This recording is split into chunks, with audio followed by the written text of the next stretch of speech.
Thank you, Mr. President. So I think it's funny that the minority party, I think Trump's been in office for maybe, 3 months? Almost 3 months, and the minority party just gets up here and wants to erase the past like it never happened.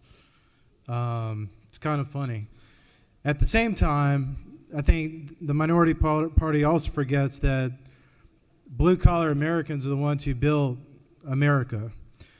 They also forget that iron workers raised skyscrapers in some of the largest cities in America. The minority party also forgets that auto workers gave America's mobility and welders and machinists to put us on the moon. And last time I checked, many of those auto workers did not vote for President Biden. And for decades, politicians from both parties ignored these blue-collar Americans. They outsourced their jobs to Mexico and China and told displaced workers how to go learn code. If you don't understand the appeal of Donald Trump, then you are one of those politicians. If you don't understand why blue-collar workers want to put America first, it's because you fail to understand that their sons and daughters that fight our wars, they're not yours. Conservative Democrats used to understand these blue-collar values. They used to represent these voters, but conservative Democrats have systematically eliminated them from their party by the liberal elites who push radical social policies.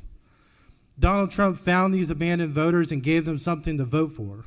We took the blue-collar worker agenda from the New Deal, got rid of the big government as we're doing now, and the entitlements, and we're putting citizens first.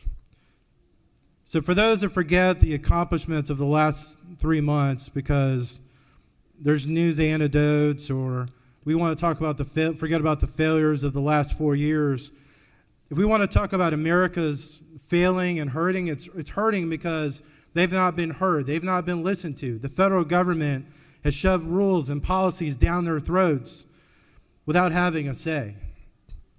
Border security is the lowest it's ever been.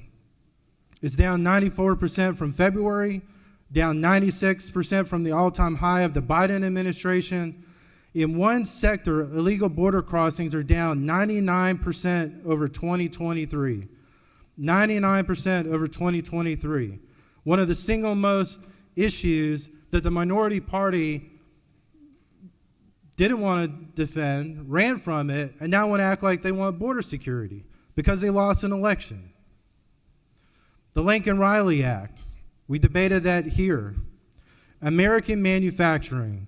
The United States gained 10,000 manufacturing jobs in President Trump's first full month in office, led by the auto sector, which gave the most new jobs in 15 months.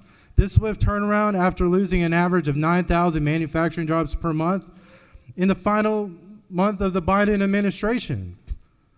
I guess we have amnesia, right, minority party? Because that never happened.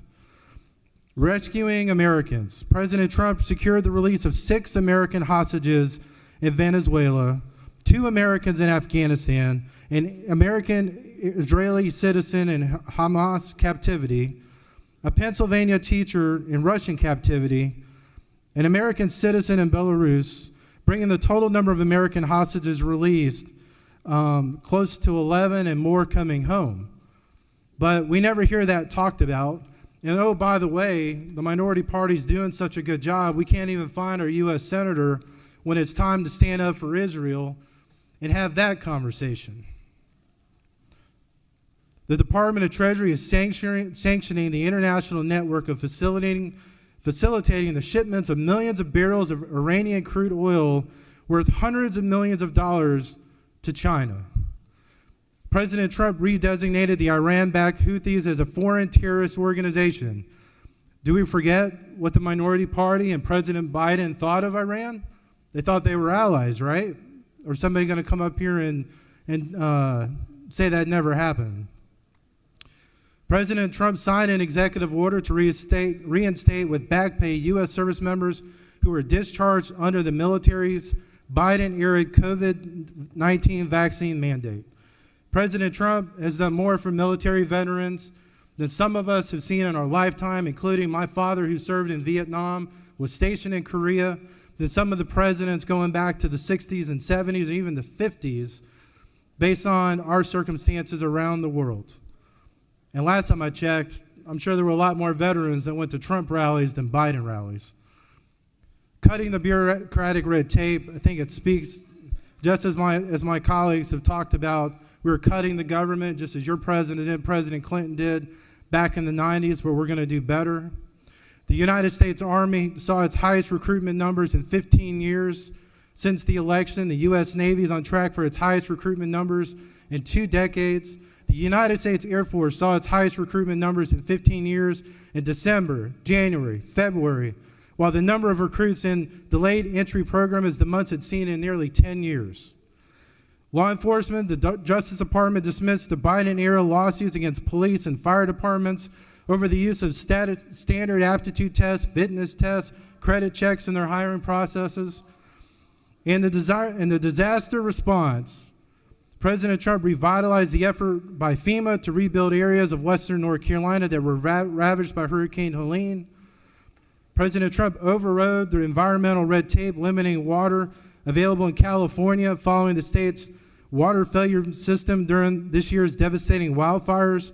And if we forget already, I remember President Trump went to Los Angeles, went to Southern California, and the mayor of Los Angeles made all these promises to those residents, including the governor of California. How many of those residents have been able to build their homes back because they're being held back by the minority party and the Democrats who are running these states and running these local governments? The Trump administration has reopened a section of Interstate 40 recently in North Carolina and Tennessee, which has been destroyed during the hurricane 3 times faster and cheaper than expected. So as I close, Mr. President, we're going to hear more myths about the Trump administration. We're going to talk about why was he defeated in 2020 when he came back with a record-crushing electoral college victory across America this year? Because Americans demand more. They demand more than a president hiding or sleeping in the basement of the White House. And we also need to hold the minority party accountable and also ask, where's our U.S. Senator on these vital issues for Georgia? So, Mr. President, I yield the well and ask for Green to vote for this resolution commending the President of the United States. Senators yielded.